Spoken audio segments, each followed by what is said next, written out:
नमस्कार दोस्तों, मैं अमन स्वागत करता हूं आपके अपने YouTube चैनल एजुकेशन हब पर। आज है 2 जनवरी और साल है 2025 का। तो चलिए जानते हैं 2 जनवरी से संबंधित कुछ इंपॉर्टेंट करंट अफेयर्स। तो यहाँ पे पहला प्रश्न है कि 1 जनवरी को कौन सा दिवस मनाया जाता है?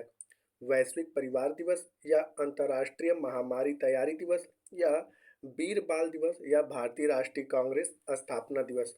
तो प्रत्येक वर्ष 1 जनवरी को जो है वह वैश्विक परिवार दिवस के रूप में मनाया जाता है। तो सही आंसर होता है ए।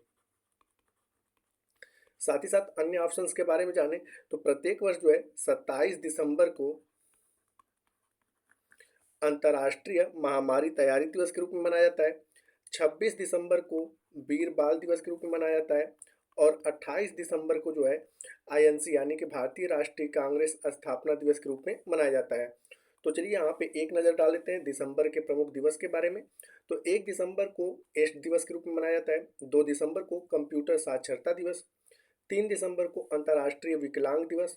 4 दिसंबर को भारतीय नौसेना दिवस। 5 दिसंबर को अंतर्राष्ट्रीय मृदा दिवस। 10 दिसंबर को मानव अधिकार दिवस के रूप में मनाया जाता है।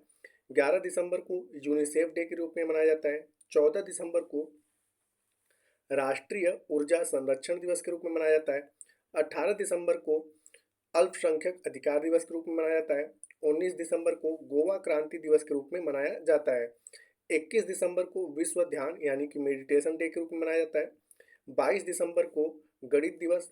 23 दिसंबर को भारत में किसान दिवस के रूप में मनाया जाता है। 24 दिसंबर को उपभोक्ता संरक्षण दिवस के रूप में मनाया जाता है। 25 दिसंबर को सुशासन दिवस और तबला दिवस के रूप में मनाया जाता है। 26 दिसंबर को वीर बाल दिवस के रूप में मनाया जाता है और 27 दिसंबर को अंतर्राष्ट्रीय महामारी तैयारी दिवस और 28 दिसंबर को भारतीय राष्ट्रीय कांग्रेस स्थापना दिवस के रूप में मनाया जाता है। अगला प्रश्न है कि किस शहर ने दुनिया का पहला ऊर्जा साक्षर बनने का लक्ष्य रखते हुए जलवायु मिशन शुरू किया है?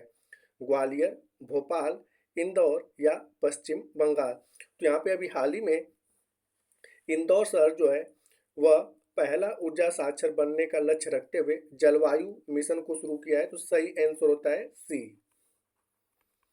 साथ ही साथ यहाँ पे हम अन्य ऑप्शंस के बारे में जानें तो अभी हाल ही में चर्चा में था ग्वालियर, क्योंकि यूनेस्को के द्वारा इसे संगीत का शहर घोषित किया गया है। ग्वालियर को यूनेस्को के द्वारा संगीत का शहर घोषित किया गया है।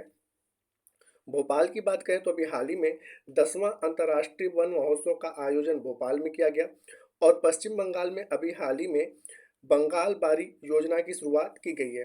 और जहाँ तक यह क्वेश्चन का आंसर है मध्य प्रदेश का, तो यहाँ पे जानते हैं मध्य प्रदेश के बारे में। तो मध्य प्रदेश का गठन जो है 1 नवंबर साल 1956 को हुआ था। इसकी राजधानी भोपाल है और वर्तमान समय में मध्य प्रदेश के राज्यपाल श्री मंगू भाई पटेल हैं और मुख्यमंत्री मोहन यादव हैं। मध्य प्रदेश की विधानसभा जो है वह एक सदनी है, यानी कि यहाँ पर केवल विधानसभा ही है और जहाँ पे विधानसभा से कुल 230 सीटें आती हैं। और संसदीय क्षेत्र की बात करें तो लोकसभा में कुल 29 सीटें और राज्यसभा में कुल 11 सीटें मध्य प्रदेश से रहती हैं। और वर्तमान समय में मध्य प्रदेश में कुल 55 जिले हैं। साथ ही साथ रिसेंट में मध्य प्रदेश के करंट अफेयर्स को जानते हैं। तो 10वां अंतर्राष्ट्रीय वन महोत्सव जो है भोपाल में आयोजित किया गया। अभी हाल ही में 1 जनवरी साल 2025 से इंदौर शहर में भिखारियों को भीख देने पर एफआईआर दर्ज होने की नीति लागू की गई है। वर्तमान समय में फिल्मी एक्टर पंकज त्रिपाठी को मध्य प्रदेश के पर्यटन का चेहरा घोषित किया गया और मध्य प्रदेश में भारत का पहला कागज रहित चुनाव हुआ। और ये जो कागज रहित चुनाव हुआ था ग्राम पंचायत का हुआ था। और अमेरिकी अखबार है स्ट्रीट जर्नल, इसने मध्य प्रदेश को साल 2025 का चर्चित वैश्विक गंतव्यों की मान्यता दी है। मध्य प्रदेश में स्थित है कूनो नेशनल पार्क और यहाँ पर अग्नि और वायु नाम के 2 नर चीते छोड़े गए हैं। सांची का स्तूप है जो फेमस है बौद्ध धर्म के लिए और यह देश का पहला सोलर सिटी बन गया है। सरकारी नौकरियों में मध्य प्रदेश सरकार ने महिलाओं को 35% आरक्षण देने की नीति भी लागू करी है। ग्वालियर को यूनेस्को के द्वारा संगीत का शहर घोषित किया गया है और प्रधानमंत्री नरेंद्र मोदी ने केन बेतवा नदी लिंक परियोजना की आधारशिला मध्य प्रदेश में ही रखी है। और इंदौर भारत का पहला शून्य अपशिष्ट हवाई अड्डा बन चुका है। अगला प्रश्न है कि कौन सा देश साल 2023-24 में अब तक का सर्वाधिक कोयला उत्पादक देश बना है? भारत, अमेरिका, ब्रिटेन या फ्रांस? तो यहाँ पर भी हाल ही में भारत जो है कि भारत में जो कोयले की खुदाई जो है 1774 के आसपास से हो रही है, और तब से लेके अब तक सबसे अधिक जो कोयला का उत्पादन भारत में हुआ है वह साल 2023-24 में हुआ है। तो सही आंसर होता है कि अब तक का सबसे बड़ा कोयला उत्पादक जो देश बन गया है वह भारत बन गया है। और साथ ही साथ यहाँ पर अन्य फैक्ट को देखें तो जैसा कि आप देख सकते हैं कि भारत के वित्त मंत्रालय ने 2023-24 में अब तक का सबसे ज़्यादा कोयला उत्पादन किया है। कोयला मंत्रालय के मुताबिक इस साल भारत ने कुल 997.826 मिलियन टन कोयला उत्पादित किया है, और यह वित्त वर्ष 2022-23 में हुए 893.191 मिलियन टन कोयला उत्पाद से 11.65% ज़्यादा है। दुनिया में अगर कोयले के उत्पादन की बात करें तो सबसे अधिक कोयले का उत्पादन जो है वह चीन में होता है, दूसरे नंबर पे अमेरिका है और तीसरे नंबर पे भारत है। लेकिन उत्पादन और खपत की बात करें तो सबसे अधिक कोयले का उत्पादन जो होता है चीन में होता है, और खपत भी चीन में होता है। और उत्पादन और खपत में बात करें तो दूसरे नंबर पे भारत आता है कि यह दूसरा सबसे बड़ा उत्पादक और उपभोक्ता देश है। और जैसा कि मैंने बताया कि यह क्वेश्चन 1774 से रिलेटेड है कि 1774 से भारत में कोयले के खदान की शुरुआत हुई थी, और तब से लेके अब तक सबसे अधिक कोयले का उत्पादन जो है वह 2023-24 के वित्त वर्ष में दर्ज किया गया है। साथ ही साथ यहाँ पे हम अन्य ऑप्शंस के बारे में देखें तो अभी हाल ही में चर्चा में था अमेरिका, और अमेरिका ने बाल्ड ईगल को बॉल्ड ईगल को अपने देश का राष्ट्रीय पक्षी घोषित किया है। ब्रिटेन भी अभी हाल ही में चर्चे में था। तो ऑनलाइन सुरक्षा पर पहली बार आचार संहिता लागू करने वाला जो देश है वह ब्रिटेन बना है। और फ्रांस के अभी हाल ही में नए प्रधानमंत्री बने हैं जिनका नाम आता है फ्रेंकोइस फ्रेंकोइस बायरू। तो ये अभी हाल ही में फ्रांस के नए प्रधानमंत्री बने हैं। साथ ही साथ यहाँ पे ये आप यहाँ पे ग्राफ देख सकते हो कि फाइनेंशियल ईयर 2022-23 में कोयले का उत्पादन ये था, और 23-24 में हुआ है तो कुल 11.65% की वृद्धि दर्ज की गई है। तो जैसा कि मैंने बताया कि भारत में कोयले की खुदाई 1774 से हो रही है, तो 1774 से लेके अब तक सबसे अधिक जो है कोयलों के मतलब कि कोयला उत्पादक देश बन गया है भारत। अब यहाँ पे भारत से रिलेटेड कुछ अन्य करंट अफेयर्स को जान लेते हैं। तो साल 2025 में दृष्टिहीन महिला T20 विश्व कप का मेजबान जो है वह भारत के द्वारा किया जाएगा। पुरुष जूनियर हॉकी एशिया कप 2024 का खिताब जो है वह भारत ने जीता है। महिला एशिया हॉकी चैंपियनशिप ट्रॉफी 2024 का टाइटल भी भारत ने जीता है। 2035 तक भारत अपना खुद का अंतरिक्ष स्टेशन स्थापित कर लेगा।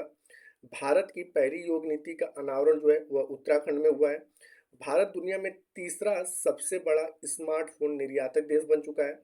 और भारत का पहला जो है संविधान गार्डन जो है महाराष्ट्र के पुणे में खोला गया है। हालांकि यहाँ पे जो प्रश्न था उस प्रश्न के अनुसार सही आंसर होता है आपका ए, कि अब तक का सर्वाधिक कोयला उत्पादक देश जो बन गया वह भारत बन गया है। अगला क्वेश्चन है कि सीआरपीएफ के नए महानिदेशक कौन बने हैं। ऑप्शन है राजविंदर सिंह भट्टी, या प्रीति सूदन, या संजय मूर्ति, या वितुल कुमार। तो अभी हाल ही में सीआरपीएफ के जो महानिदेशक बने हैं वह वितुल कुमार बने हैं। तो सही आंसर होता है डी। साथ ही साथ अन्य लोगों के बारे में यहाँ पे जाने तो अभी हाल ही में राजविंदर सिंह भट्टी चर्चे में थे, तो यह सीआईएसएफ के महानिदेशक बने हैं। प्रीति सूदन की बात करें तो वर्तमान समय में यूपीएससी के अध्यक्ष जो हैं वह प्रीति सूदन है। और संजय मूर्ति की बात करें तो भारत के वर्तमान समय में क्या यानी कि भारत के नियंत्रक और महालेखा परीक्षक जो हैं वह संजय मूर्ति हैं। यहाँ पे बात करते हैं सीआरपीएफ के बारे में। तो यहाँ पे ये देख सकते हैं ये जो लोगो है यह सीआरपीएफ का है। और सीआरपीएफ के स्थापना की बात करें तो इसकी स्थापना 27 जुलाई साल 1939 को क्राउन प्रतिनिधि पुलिस के रूप में हुई थी। भारत की स्वतंत्रता के बाद 28 दिसंबर 1949 को सीआरपीएफ अधिनियम लागू हुआ, और उसके बाद इसका नाम बदलकर केंद्रीय रिजर्व पुलिस बल रख दिया गया। सीआरपीएफ का जो आदर्श वाक्य है सेवा और निष्ठा है। अब यहाँ पे कुछ हाल ही में हुई नियुक्तियों के बारे में देख लेते हैं। तो अभी हाल ही में बिहार के राज्यपाल जो है वह आरिफ मोहम्मद खान बने हैं। ओडिशा के जो राज्यपाल हैं वह हरि बाबू कंभनपति बने हैं। केरल के राज्यपाल राजेंद्र विश्वनाथ आर्लेकर बने हैं। मणिपुर के जो राज्यपाल हैं वह अजय कुमार भल्ला बने हैं। मिजोरम के राज्यपाल जो हैं जनरल बीके सिंह बने हैं।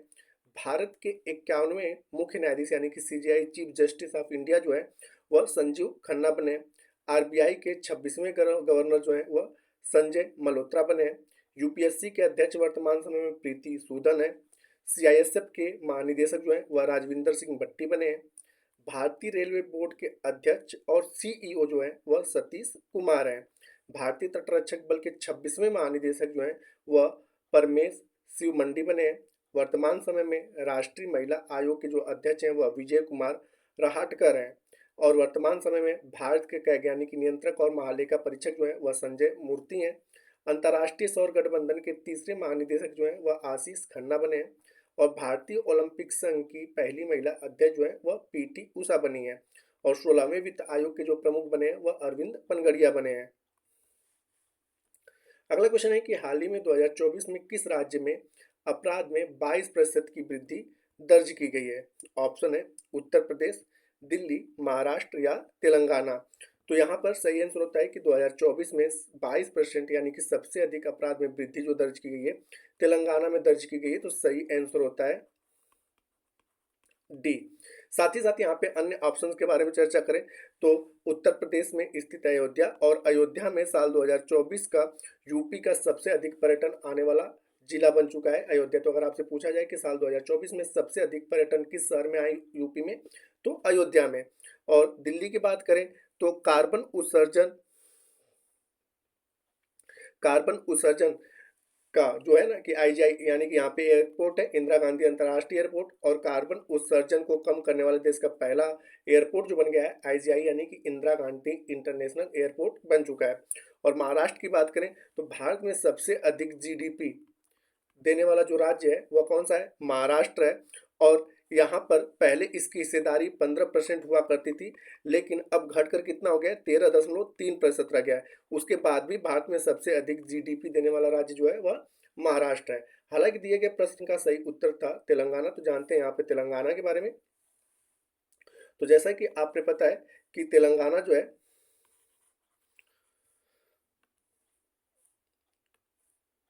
2 जून साल 2014 को आंध्र प्रदेश से अलग होकर भारत का 28वां राज्य बना। इसकी जो राजधानी है वह हैदराबाद है। वर्तमान समय में तेलंगाना में जो जिलों की संख्या है कुल 33 है। और तेलंगाना के वर्तमान समय में राज्यपाल जिष्णुदेव वर्मा है और मुख्यमंत्री जो है ए रेवंत रेड्डी है। तेलंगाना की जो विधानमंडल है वह द्विसदनीय है। यहाँ पर विधानसभा और विधान परिषद दोनों है। विधानसभा की कुल सीटों की संख्या 119 है और विधान परिषद की सीटों की संख्या कुल 40 है। और संसदीय क्षेत्र की बात करें तो राज्यसभा में इससे कुल 60 सीटें जाती हैं और लोकसभा में कुल 17 सीटें जाती हैं। और यहाँ पे अन्य तेलंगाना के करंट अफेयर्स के बारे में चर्चा कर लेते हैं। तो तेलंगाना सरकार ने अभी हाल ही में इंदिरम्मा आवास योजना का पहला चरण शुरू किया। तो आपसे पूछा जा सकता है कि इंदिरम्मा आवास योजना किस राज्य में चलाया गया है? तो तेलंगाना में। और 16वां इंडियन गेम डेवलपर सम्मेलन जो है हैदराबाद में हुआ। तेलंगाना में जाति सर्वेक्षण शुरू किया गया और यह जो है बिहार आंध्र प्रदेश के बाद भारत का तीसरा राज्य बन गया है जिसने जाति सर्वेक्षण शुरू किया यानी कि जाति जनगणना शुरू किया। तो याद रखिएगा कि जाति जनगणना करने वाला पहला बिहार राज्य है, दूसरा आंध्र प्रदेश है और तीसरा बन गया है तेलंगाना। और तेलंगाना सरकार ने दिव्यांगों के लिए रोजगार पोर्टल लॉन्च किया है। और तेलंगाना में प्रतिष्ठित अलाई बलाई समारोह आयोजित किया गया। तो ये भी पूछा जा सकता है कि अलाई बलाई समारोह कहाँ पर आयोजित किया जाता है या किस राज्य में? तो तेलंगाना में। और राष्ट्रपति द्रौपदी मुर्मू ने सिकंदराबाद में भारतीय कला महोत्सव का उद्घाटन किया। तो यहाँ पे जो कि क्वेश्चन था उसका सही आंसर होता है आपका डी कि 22% जो अपराध में वृद्धि हुई हो तेलंगाना में। यहाँ पे कुछ जानते हैं पिछले सेशन में पूछे गए प्रश्न का उत्तर। तो पिछले सेशन में आपसे पूछा गया था कि किस राज्य ने देसी गायों को राजमाता का दर्जा दिया है? तो जिसका सही उत्तर था महाराष्ट्र। तो जिन्होंने भी सही उत्तर दिया उनके लिए बधाई। अब समय आज के प्रश्न का। तो आज का प्रश्न है कि अलाई बलाई समारोह किस राज्य में आयोजित किया गया? महाराष्ट्र में, उत्तर प्रदेश में, उत्तराखंड में या तेलंगाना में? तो आप इसका आंसर हमें कमेंट बॉक्स में दे सकते हैं। आपके कमेंट का हमें इंतजार रहेगा। तो दोस्तों वीडियो पसंद आए तो वीडियो को लाइक करें, कमेंट करें तथा अपने दोस्तों के साथ शेयर करें। और चैनल पर है तो चैनल को सब्सक्राइब अवश्य करें तथा इस पीडीएफ के लिए आप हमारे टेलीग्राम से जुड़ सकते हैं जिसका लिंक वीडियो के डिस्क्रिप्शन में दिया हुआ है। तो वीडियो के अंत तक बने रहने के लिए धन्यवाद। मिलते हैं जल्दी नेक्स्ट वीडियो में।